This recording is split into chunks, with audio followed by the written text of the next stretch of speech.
तू जर आत्महत्या केली तर तुझ्या सोन्यासारख्या लेकराकडे कोण बघल? जरा तुझ्या लेकरा बाळाचा विचार कर. आम्ही आहो की तुझ्या सोबत.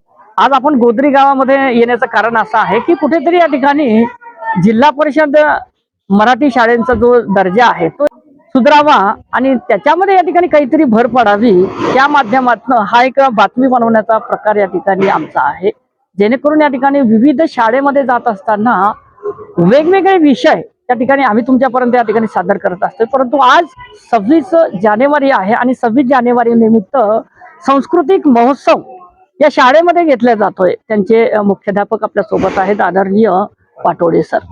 सर, आजच्या कार्यक्रमासंदर्भामध्ये काय सांगणार? आजच्या कार्यक्रमाच्या संदर्भात बोलायचं झाल्यास अतिशय दर्जेदार उत्कृष्ट असे कार्यक्रम आमच्या शिक्षक वृंदांच्या माध्यमातून सतत 8-15 दिवसापासून या ठिकाणी जय्यत तयारी सुरू होती सांस्कृतिक महोत्सवाची। आणि या ठिकाणी ज्यावेळेस आता कार्यक्रम सादर झालेत त्यावेळेस संपूर्ण गाव या ठिकाणी अतिशय उत्साहानं आणि आनंदी चेहऱ्याने या ठिकाणी आम्हाला दिसत होतं। संपूर्ण गावचा जवळजवळ लोकसहभाग म्हटला किंवा बक्षीसच्या स्वरूपातून जो निधी उपलब्ध झाला तो जवळजवळ 40-50 हजारापर्यंत जवळजवळ आजचा गेलेला आहे। आणि यामुळे खरोखर आमचे सर्व शिक्षक वृंद असतील किंवा आमचे विद्यार्थी असतील तर खूप सारा आनंद त्यांच्या चेहऱ्यावर आज दिसतो आहे या कार्यक्रमाच्या संदर्भामध्ये। विविध या ठिकाणी वेशभूषा विद्यार्थ्यांनी सादर केलेला आहे। जनजागृतीच्या माध्यमातून चांगला संदेश सुद्धा आपल्या विद्यार्थ्यांनी या ठिकाणी दिलेला आहे, जेणेकरून या ठिकाणी कुठेतरी तुमचा जो स्टॉप जो आहे तो स्टॉपची जी मेहनत आहे ती फळाला गेली असे वाटते।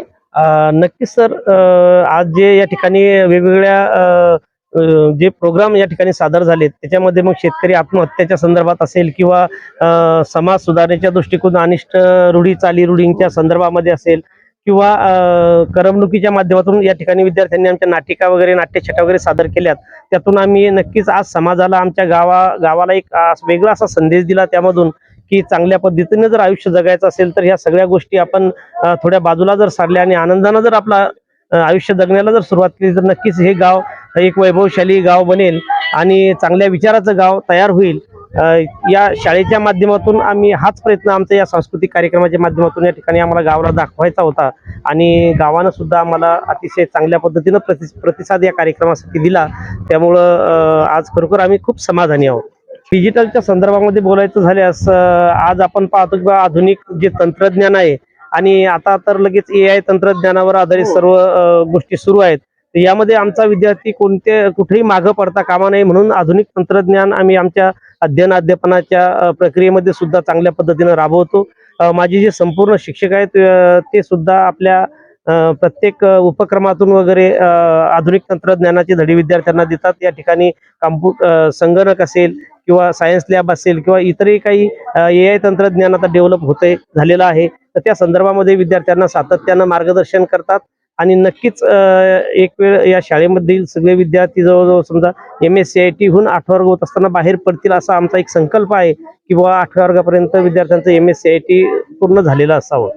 सर, या ठिकाणी जे एक्स्ट्रा क्लासेस जे चालतायत त्या संदर्भामध्ये मत काय व्यक्त कराल? कारण की आपल्या शाळेमध्ये असं काही चालतंय का? एक्स्ट्रा क्लासेस सुद्धा आम्ही असं नियोजन केलेलं आहे किंवा विद्यार्थ्यांसाठी जे इयत्ता 8वी साठी NMS जी एक्झाम आहे त्यानंतर परत स्कॉलरशिप आहे इयत्ता 5वी आणि 8वी साठी।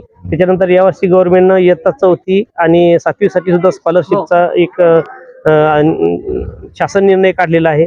यामध्ये आम्ही मधला जो गॅप असतो विद्यार्थ्यांचा 2 ते 3चा तर त्यामध्ये शालेय पोषण आहार घेतल्यानंतर विद्यार्थी आमचे वर्गामध्ये बसतात आणि या स्पर्धा परीक्षेच्या माध्यमातून आमचे शिक्षक लोक त्यांचे एक्स्ट्रा मार्गदर्शन त्यांना त्या ठिकाणी करतात आणि चांगल्या पद्धतीनं हे क्लासेस आमचे सुरू आहेत शाळेमध्ये।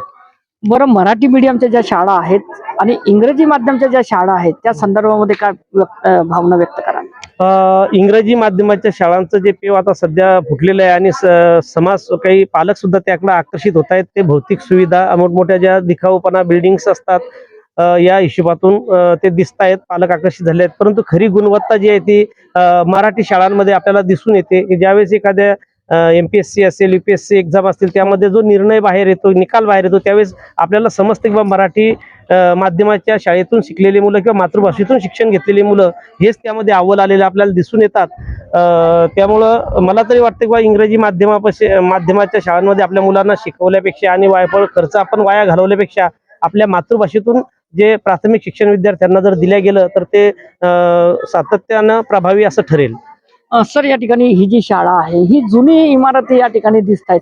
त्या जुन्या इमारतींना या ठिकाणी नवचैतन्य आणण्यासाठी या ठिकाणी काय प्रयत्न राहणार? मी ज्या वेळेस मार्च एप्रिल 2025 मध्ये या ठिकाणी रुजू झालो त्यावेळेस ही मोडकळीस आलेली ज्या जवळजवळ 7 ते 8 रूम्स मी ज्या खोल्या जेव्हा पाहत होतो त्यावेळेस खरोखर मलाही त्या गोष्टीचं खूप वाईट वाटत होतं. परंतु मी असं ठरवलं की 5-7 खोल्या जर आपल्याला जीर्ण झालेल्या असतील पण उरलेल्या ज्या 5-6 खोल्या आहेत त्या तर चांगल्या आहेत, त्यांना आपण चांगल्या पद्धतीनं बनवूया. आणि म्हणून एक संकल्प केला आणि स्वतःच्या खर्चातून जवळजवळ 70,000 रुपये खर्च करून माझे शिक्षक वृंदांना सोबत घेऊन मी सगळं रंगरंगोटीचं काम केलं. आणि गावाला अगोदर आपण काहीतरी केल्याची भावना आपण गावांपर्यंत पोहोचू तेव्हा गाव आपल्याला सहकार्य करेल. लोकसहभागातून खूप मोठी चळवळ उभी राहील आणि या शाळेचं रूपडं एकदम पालटेल असा आत्मविश्वास आमच्याजवळ होता. आणि त्याचा प्रत्यय आम्हाला नक्कीच आज सांस्कृतिक कार्यक्रमाच्या माध्यमातून आला. अनेक सारे जे संस्था असतील त्यानंतर संघटना असतील गाव स्तरावरच्या त्यांनी भरभरून मदत आज आम्हाला कोणी 11,000 असेल, कोणी 2100 रुपये असेल, अशा पद्धतीनं आम्हाला केलेलं आहे. आणि यातून नक्कीच ही शाळा चांगल्या पद्धतीने आम्ही डेव्हलप करण्याचा प्रयत्न करणार आहोत. बरं, लोकप्रतिनिधीकडे काही मागणी वगैरे आहे का शाळेच्या संदर्भामध्ये, जेणेकरून या ठिकाणी पंचायत समितीकडे जानाडकर सर असतील त्यांच्यापर्यंत या ठिकाणी हा मेसेज पोहोचेल? नक्कीच सर, या शाळेची एक व्यथा आपल्यासमोर मी मांडू इच्छितो आपल्या माध्यमातून की या शाळेच्या जवळजवळ 6-7 खोल्या म्हणजे इतक्या जीर्ण झालेल्या आहेत की त्यामध्ये विद्यार्थी बसवणं सुद्धा धोकादायक आहे. पावसाळ्याच्या दिवसामध्ये पाणी त्या खोल्यांमधून या ठिकाणी येताना दिसतं. विद्यार्थ्यांना बसण्याला जागा नाही. आम्ही ग्रामपंचायतच्या किंवा अंगणवाडीच्या खोल्या आमच्या सध्या विद्यार्थी त्यामध्ये बसतायत. आणि अशा माध्यमातून आमच्या प्रशासनाला अशी विनंती आहे किंवा जे पदाधिकारी आहेत त्यांना सुद्धा आमची विनंती आहे, तशी लेखी आम्ही सुद्धा त्यांना निवेदनं सादर केलेली आहेत किंवा ह्या खोल्या तात्काळ या ठिकाणी आम्हाला नवीन खोल्या बांधून देण्यात याव्यात, जेणेकरून आम्ही या ठिकाणी सायन्स लॅब असेल, त्यानंतर कॉम्प्युटर लॅब असेल किंवा अदर ॲक्टिव्हिटीजसाठी एखादा कॉन्फरन्स हॉल आम्हाला या ठिकाणी बनवता येईल. संगीत साहित्यासाठी आम्हाला एखादा कक्ष बनवता येईल. व्यायामशाळा या ठिकाणी करता येईल. माझी अभ्यासिका आम्हाला या ठिकाणी विद्यार्थ्यांना स्पर्धा परीक्षेचा अभ्यास करण्यासाठी या ठिकाणी तयार करायची आहे. खूप सारे उपक्रम आम्हाला या ठिकाणी सुरू करायचे, जेणेकरून आमचा विद्यार्थी कुठल्याही पद्धतीमध्ये मागे राहता कामा नये.